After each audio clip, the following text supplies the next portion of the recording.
Kumusta na kayo mga kabsat? And today ay papanoorin natin si ate ang nanalo ng 5,000 galing kay Sam.Vlog. At titingnan natin kung ano yung mga nabili niya. Sabay-sabay tayong panoorin kung ano yung nabili niya at kung saan niya ginamit. Let's go! Panoorin na natin.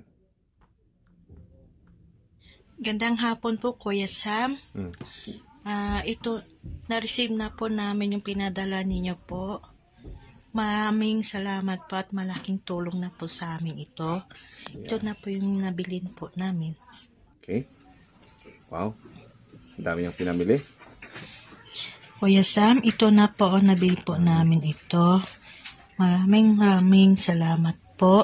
Yeah. Tapos yung natira po, pinagkahatian po ng kapatid ni Crisabel. Wow.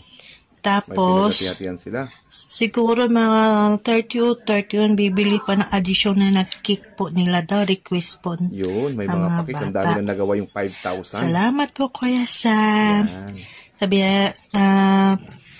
biyayang pinagkalob niyo sa amin. Thank you po. Yan po yung mga nabili ni Ate Vanessa Quinto. Kayo mga legit at solid supporters po natin. Lagi po tayong magtiyaga. Salihan po natin yung mga pag-games ni Kabs at Sam. At syempre, lagi po tayong manood ng aking mga upload. Every din po mag-share, mag-like, at mag-follow po. Laplapin na po si Kabs at Sam at saka Sam.Vlog. Okay?